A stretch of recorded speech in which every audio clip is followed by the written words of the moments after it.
नमस्कार दोस्तों, MB study point में आपका फिर से स्वागत है। दोस्तों, पिछली वीडियो में हमने बात करी थी गेट के बारे में, यानी जनरल एग्रीमेंट जो टैरिफ एंड ट्रेड का था वो क्या था, और बाद में वो जो है डेवलप हो गया था वर्ल्ड ट्रेड ऑर्गेनाइजेशन जो है उसको रिप्लेस कर दिया था गेट को। तो इस वीडियो के अंदर हम बात करेंगे कि विश्व व्यापार संगठन यानी वर्ल्ड ट्रेड ऑर्गेनाइजेशन क्या है और ये कैसे एस्टेब्लिश हुआ था और कितना ये सक्सेसफुल हुआ है और भारत के इसके ऊपर क्या प्रभाव पड़े हैं। वर्ल्ड ट्रेड ऑर्गेनाइजेशन विश्व व्यापार संगठन को ज्वाइन करने के बाद क्या भारत का व्यापार विकसित हुआ है या नहीं हुआ है, और इसके सामने चैलेंजेस कौन से हैं और कैसे इसका ऑर्गेनाइजेशनल स्ट्रक्चर है, इन सब चीज़ों के बारे में हम बात करेंगे। तो आइए स्टार्ट करते हैं दोस्तों।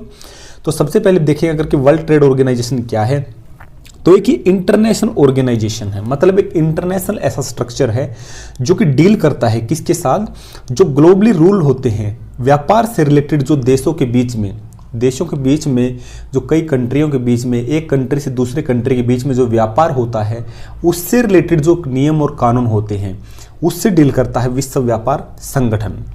यानी कि ये एक ऐसा फॉर्म प्रोवाइड करवाता है, एक ऐसा प्लेटफॉर्म या ऐसी स्टेज प्रोवाइड करवाता है जिससे कि विभिन्न देश आपस में एक दूसरे के साथ व्यापार कर सके।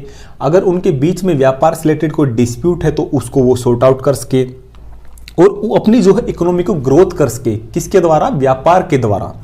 अगर हम आगे जाके बात करें कि विश्व व्यापार संगठन कैसे एस्टेब्लिश हुआ था, तो दोस्तों जैसा हमने अपनी पिछली वीडियो में बताया था कि सबसे पहले जो है 1948 के अंदर में क्या होता, गेट की स्थापना हुई थी, general agreement on tariff and trade. यानी कि गेट जो है धीरे धीरे डेवलप हुआ, उसके बाद में कई चीज़ों में सक्सेस हुआ, कई चीज़ों में सक्सेसफुल नहीं हो पाया था। तो बाद में इस ऑर्गेनाइजेशन को हटा करके WTO जो है बना था, ये बना था 1995 में, 1995 के अंदर में। तो आइए देखते हैं कैसे एस्टेब्लिश ये हुआ था। तो इसके एस्टेब्लिश की जैसे हमने आपको बता दिया कि 1948 का जो गेट था उसके अंदर तो इसके रूट्स हमें मिलते ही हैं। उसके अलावा अगर हम देखें तो ये जो स्पेशली ये WTO ऑर्गेनाइजेशन ये एस्टेब्लिश हुआ था 1 जनवरी 1995 को, और ये किस चीज़ का रिजल्ट था, कब ये एस्टेब्लिश हुआ था, ये जो उर्गवे राउंड टॉक्स जो हुई थी, हमारी उर्गवे की जो टेबल कॉन्फ्रेंस हुई थी जो हमारी 1986 से 1994 तक, यानी 8वीं जो उर्गवे वार्ता थी उसके द्वारा इसको जो है स्थापित किया था और गेट को इसने जो है रिप्लेस किया था। अगर हम बात करें दोस्तों कि उस टाइम पे ये इसका जो इससे रिलेटेड जो प्रस्ताव था वो कहाँ पे साइन हुआ था, वो हुआ था मार्केश जो समझौता था हमारा मोरक्को के अंदर जो हुआ था 1994 में। उसके अंदर हमें इसके रूट्स मिलते हैं कि उस टाइम पे ये एस्टेब्लिश हुआ था और ये जो है 1 जनवरी 1995 से जो है अपने फंक्शनिंग रूप में आया है, कि मतलब तब से इसकी फंक्शनिंग स्टार्ट हुई है। अगर इसकी मेंबर कंट्री की बात करें दोस्तों, तो इसके अभी फिलहाल में जो है 164 इसकी मेंबर कंट्री जो वर्ल्ड ट्रेड ऑर्गेनाइजेशन का हिस्सा हैं। और लेटेस्ट अगर इसके मेंबर की बात करें कि लेटेस्ट इसका मेंबर कौन जुड़ा था, वो था अफगानिस्तान, जो 2016 में इसका मेंबर बना था।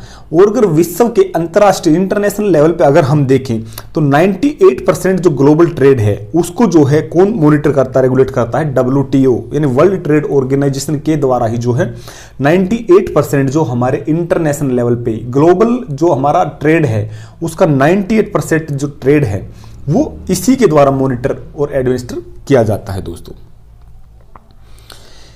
इसके आगे हम बात करेंगे कि इसका हेडक्वार्टर कहां पे है, इसका ऑर्गेनाइजेशन स्ट्रक्चर कहां पे है, कौन सी इसके नीचे जो है ऐसी बॉडी बनाई गई है जो विभिन्न जो डिपार्टमेंट्स को देखती है WTO के अंदर में।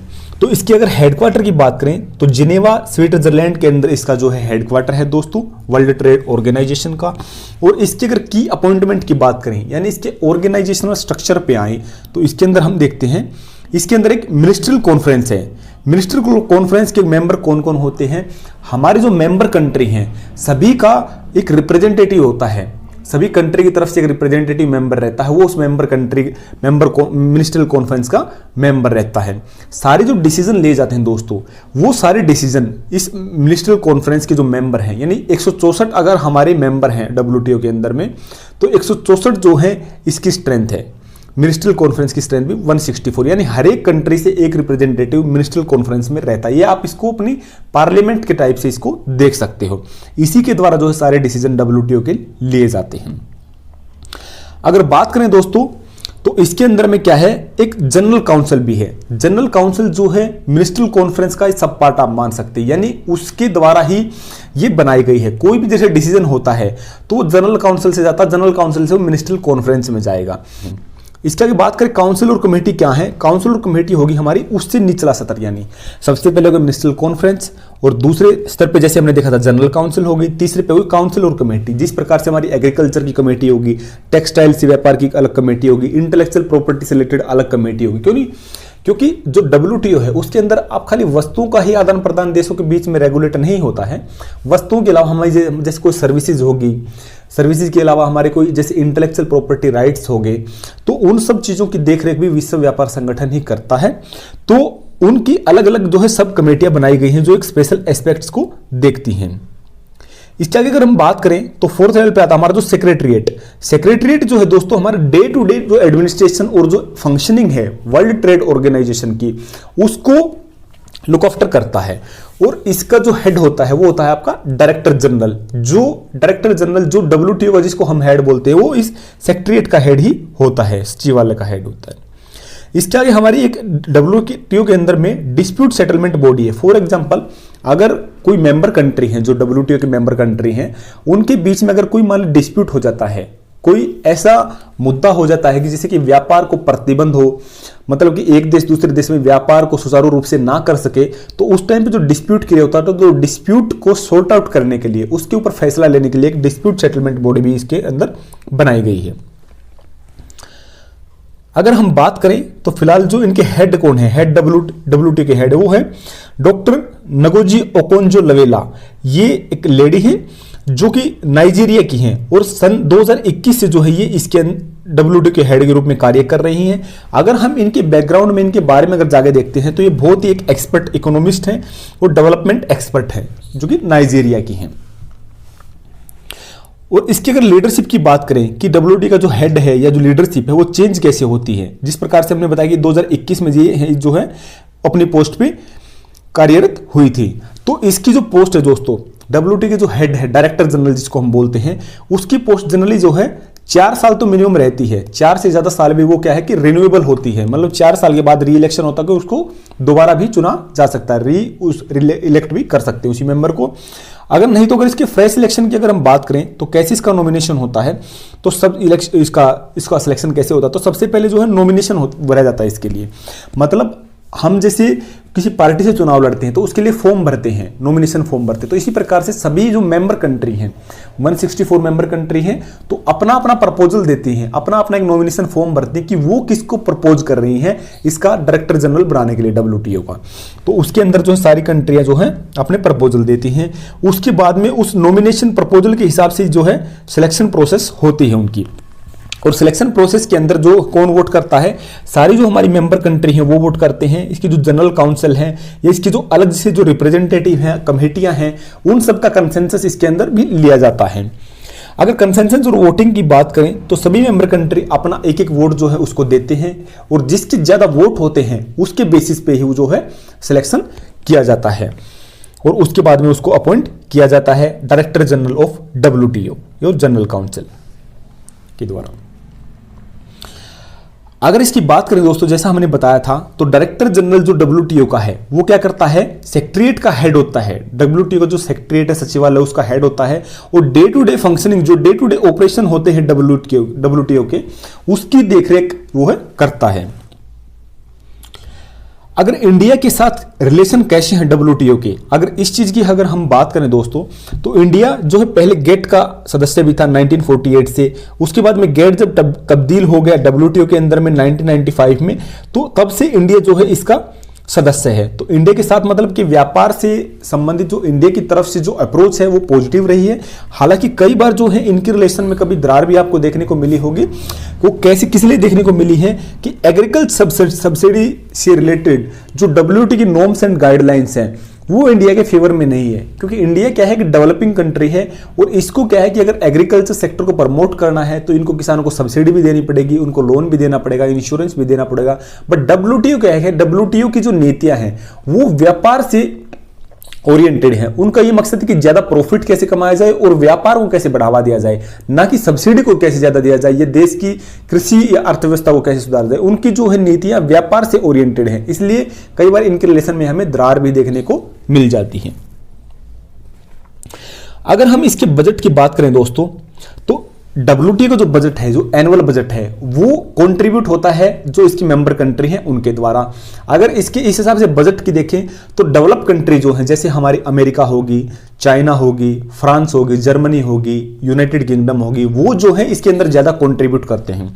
और यूएसए इसके अंदर जो है 10 से 15% जो है कंट्रीब्यूट करता है इसके एनुअल बजट के अंदर, मतलब सबसे ज्यादा कंट्रीब्यूट यूएसए ही करता है।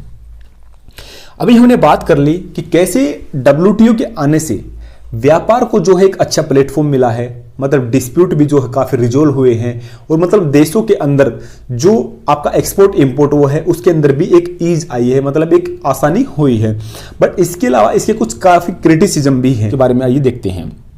सबसे पहले आता कि क्रिटिसिज्म्स जो हमारे लोग क्रिटिसाइज करने वालों ने बोला है, लैक ऑफ इंक्लूसिविटी है। मतलब इसकी जो डिसीजन मेकिंग प्रोसेस है WTO के अंदर में, वो क्या है कि डेवलप कंट्री का फेवर ज्यादा करती है, और डेवलपिंग कंट्री जो अल्प विकसित देश हैं उनको क्या है वो साइडलाइन करती है डिसीजन मेकिंग प्रोसेस में, उनको ज्यादा इंक्लूड नहीं करती है। सबसे पहला इसका ये क्रिटिसिज्म इसको इसलिए हुआ है। अगला आता है कि इम्बैलेंस इन बेनिफिट। इसके अंदर ये बताया गया कि डेवलप कंट्री जो हैं उनके पास अच्छी टेक्नोलॉजी है, अच्छा उनके पास इंफ्रास्ट्रक्चर है, मार्केट एक्सेस उनके पास ज्यादा है, तो इस वजह से इसका जो ज्यादा लाभ है WTO के संगठित होने का ज्यादा लाभ जो है डेवलप कंट्री को ज्यादा मिला है बजाय डेवलपिंग कंट्री या जो अल्प विकसित देश है उनकी अपेक्षा। क्यों? फॉर एग्जांपल आप देख सकते हैं कि यूएसए है, चाइना है, तो उन देशों को क्या बहुत बड़ा व्यापार मिला है वजह से, तो इसका बेनिफिट जो है डेवलप कंट्री को ज्यादा मिला है। इसके आगे बात करें, एग्रीकल्चर सब्सिडी जो है काफी विवादास्पद रही है इसके अंदर, क्योंकि डेवलप कंट्री जो है या जो WTO जो है उसकी गाइडलाइन ये रही है कि ज्यादा प्रॉफिट कैसे कमाया जाए व्यापार से, ना कि ज्यादा सब्सिडी कैसे दी जाए। तो इस मुद्दे के ऊपर भी इसको ये क्रिटिसिज्म इसका हुआ है। अगला क्रिटिसिज्म अगर हम इसका देखें तो एनवायरमेंटल और सोशल कंसर्न से रिलेटेड है। इसका कई लोगों को, कई जो क्रिटिसाइजर्स हैं उनका कहना यह है कि WTO जो है अपने प्रॉफिट के ऊपर काम करता है, वो एनवायरमेंटल और जो सोशल इशू हैं उनके ऊपर ज्यादा ध्यान नहीं देता है, इसलिए भी उसको जो है एक्यूज किया गया है, क्योंकि उसने जो है ट्रेड को लिबरलाइज किया है, एनवायरमेंटल को हार्म किया है उसने काफी ट्रेड को लिबरलाइज करके, और एनवायरमेंटल की तरफ उसने प्रोटेक्टिव मेजर नहीं लिए हैं कोई। उसके बाद बात करें ओपेक डिसीजन मेकिंग है इसकी, मतलब डिसीजन मेकिंग जो है उसके अंदर ट्रांसपेरेंसी नहीं है, इसके अंदर बायस डिसीजन ज्यादा लिए जाते हैं। डिस्प्यूट रिजोल्यूशन मैकेनिज्म, हालांकि एक डिस्प्यूट रिजोल्व करने के लिए एक अलग से स्ट्रक्चर, एक ऑर्गेनाइजेशन इन्होंने बनाया हुआ है WTO के अंदर, लेकिन वो जो डिस्प्यूट रिजोल्यूशन की जो प्रोसेस है वो काफी स्लो है, कॉस्ट उसके अंदर बहुत ज्यादा लगती है, और डिसीजन भी उसके बायस रहते हैं, डेवलप कंट्री के फेवर में वो ज्यादा डिसीजन लेते हैं। तो ये सब इसके बारे में हमने पढ़ा दोस्तों कि कैसे मतलब WTO जो है, गेट ने WTO का रूप लिया था और किस प्रकार से ये मतलब आज काम कर रहा है अंतर्राष्ट्रीय व्यापार के क्षेत्र में।